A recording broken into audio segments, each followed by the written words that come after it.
the man who's made this all possible, whose mind set from the beginning was that we needed to initiate a movement, we needed to initiate change, and if we don't, then we're just going to become part of the process and continue to become part of the process. Anyone that knows Chuck Volpe and anyone associated with Chuck understands that he stops at nothing. When he believes that what he is doing is right and he knows what is right, he will continue to do what is right. He's lived his life that way. That's how he was brought up. That's how his mom and dad raised him. And that's how he's kind of tutored and taught all of us that have had the great benefit of either working with him or just being a part of his life or being around him to learn from him and be a part of what he projects and what he emanates essentially on a daily basis. We're all in good shape, and again, on behalf of Chuck, I really appreciate it. So without any, again, further ado, let me introduce you to Mr. Chuck Volpe.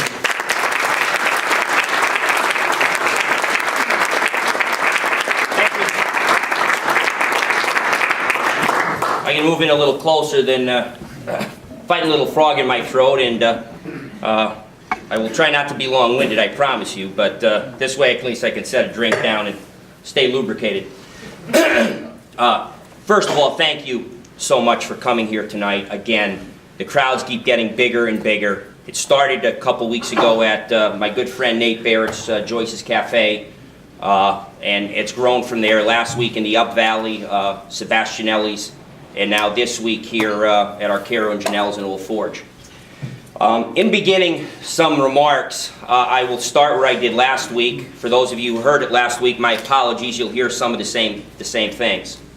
But I am truly humbled, because it's one thing to have an idea, but it's quite another to see that the idea finds a lot of like-minded citizens who also see things what we think is the right way to see them.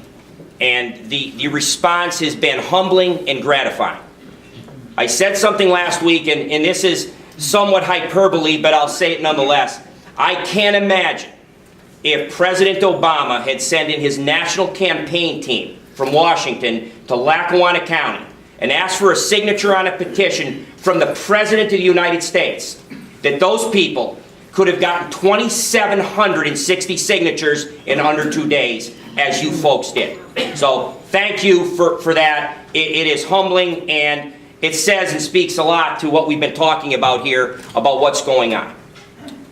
And I'll start something I usually say a little later on by saying something that those of you who've heard my previous campaigns, governor a long time ago, now 20 years, senator 3 years ago in the 22nd district up here. And by the way, more than a few people have pointed out that, Chuck, you're supposed to run for senator first and then 20 years later run for governor. I've always been backwards, so that's just the way it is.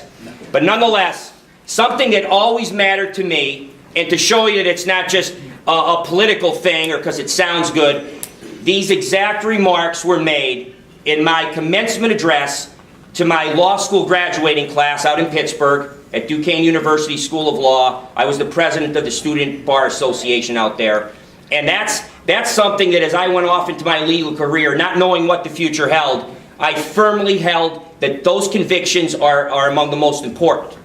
And it was an excerpt from a speech that Robert F. Kennedy had given. And I'm paraphrasing this now, and I said it again last week. I said it during my Senate campaign, and it's about this: that don't be discouraged by the belief that one man or one woman or one person cannot make a difference against the enormous array of the world's ills and problems. Every time a man or a woman stands up for what's right, speaks out against injustice, that person, by their daring and their courage, sends a tiny ripple of hope. And from 1,000 different points of energy, from 1,000 different people, all standing up, all those people send a ripple of hope. And those ripples can build a current that can knock down the mightiest walls of oppression and resistance. And if you don't believe that, I don't know what we're doing here in the United States. And you know what's the most discouraging to me, and it matters more than what we do here in Lackawanna County? It's that idea that we're powerless to change government. We're powerless. We have the same array of candidates. The fix is always in. The powerful people with money that can get their message out win. The special interests that have brought our government to a halt in Harrisburg, in Lackawanna County, and down in Washington, they contribute to political campaigns, and you never hear the voice of those who need the representation the most. So that's what that ripple of hope is, and that's what happens, that one person, if you don't believe one person or one group of people in this room and in Lackawanna County can make a difference, then our country and the people that died and fought for it doesn't really have a whole lot of meaning. Because it means it's preordained. We might as well be in the Matrix like the movie said and walk around like zombies and pay our bills and have no voice. That's how this movement started. And that was the ideal upon which I based it.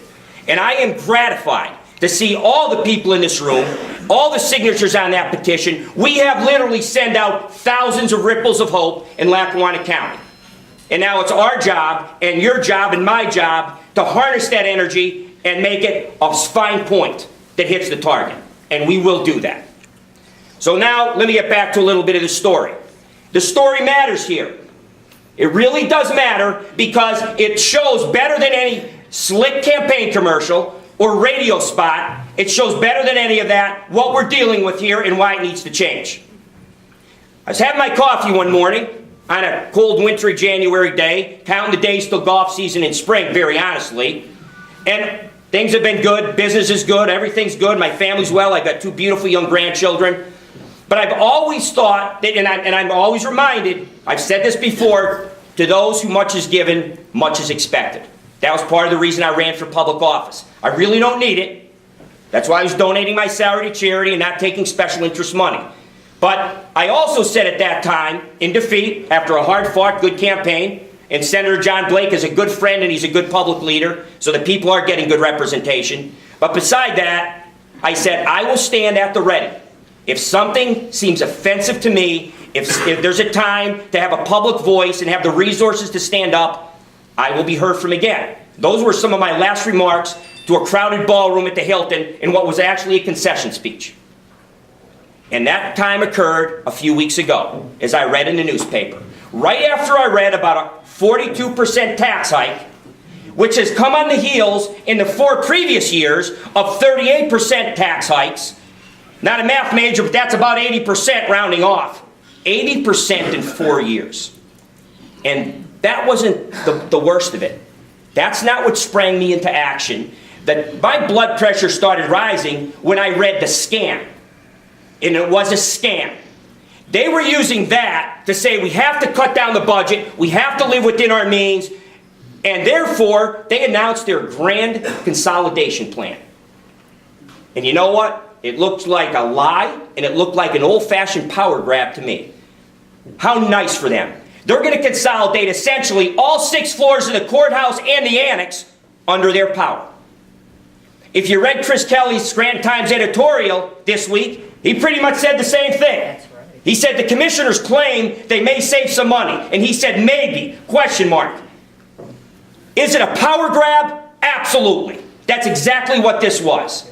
At the end of the day, the net result was not going to be smaller government and less taxes. In fact, you know what I've noticed? The more people they lay off under the claim of smaller government and efficiency, coming in the back door is one of their crony friends. I just read another big hire today as they're laying people off.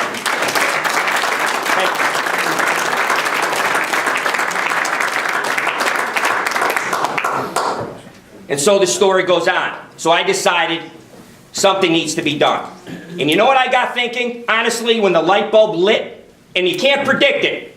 You can't go out looking for a cause. It'll find you.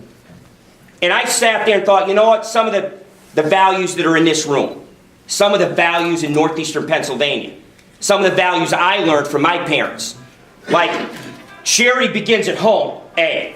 B, don't ask anybody to do anything that you wouldn't be willing to do yourself. And I thought, how wonderful for them, how magnanimous. They volunteered 3 or 4 elected officials to be eliminated, and then they would appoint all their offices. And the thought occurred to me, the biggest, most overreaching expense in county government is 3 executives. There is no other form of government, folks, that has that. At smaller levels, of course, you have in school boards and maybe in townships. But once you get into cities and counties and states and the United States, there's only one chief executive, as it should be, as it was intended by our founders. They have the executive branch tied up, they have the legislative branch tied up, and now, how nice, they're going to pretty much control the sheriff's office, which directly leverages the judiciary, whose budget they fund. How great is that? All omnipotent. A dictatorship from the 6th floor of Lackawanna County. Wrong. It was wrong, it was a power grab, and that's what started this whole thing. So people who have wondered, what's Chuck Volpe's motivation? One gentleman the other day, and I don't mention names, but who came to me, a former elected official in this area, said, one of the questions I've been getting from them, Chuck, because he was kind of act as mediator, he said, what happened? How does Chuck Volpe fall out of the sky one day? What, was he bored? No, actually it wasn't. It was as simple and as sincere as what I just said to you. And I've said this before, and it bears repeating, because it's almost impossible for people to believe that anybody could just stand up for that ideal I talked about earlier. So let me make it clear. Chuck Volpe will not be a candidate for county executive if we're successful, and we will be. He has no grand scheme. He does not do business with Lackawanna County and will not in the future. And I've said that publicly. Business has been good around the state for us, thank you very much. I won't do it here because that way it takes all motivation out. It's not about me, my ego, my political career, or any personal agenda I have. It's for the people out there that have no representation, really. They don't. When I was running in past offices, I would give the story. If you think in America that you really have a shot to change things, and you wake up one day and you sit down with your wife and your family and say, you know what, I'm going to seek public office. Good luck. Oh, you can get your signatures out there, and you can even get your name in the ballot. And guess what? You're going to be running against an entrenched incumbent who's very well financed and very well funded. And the special interests that control those folks, they make sure they've invested a lot of people into these people, money into these people, and guess what? They have an interest in their staying in office. So they fund their campaigns with all kinds of money. And that person from the neighborhood, a good, honest person, man or woman, has no shot. That's the reality, folks. And if you think otherwise, you're just wrong. Steve Corbin and I from the WILK radio is here back in the room. I don't know if he's still there. There he is, Steve. You know, one of the things that you know, it reminded me, I mentioned to Steve a short time ago, you know, if a lightning strikes a tree in the forest, you heard this from philosophy in college, I'm sure many of you that went, and the line was, if lightning strikes a tree in the forest, but nobody hears it and nobody sees it, did it really happen? And that's unfortunately, folks, the way politics works. Very, very good candidates with integrity and honor and leadership, if they can't get their message out and nobody hears it, they're not winning. And they don't. And the status quo continues. So now I'll continue with my story, because now it goes to phase 2.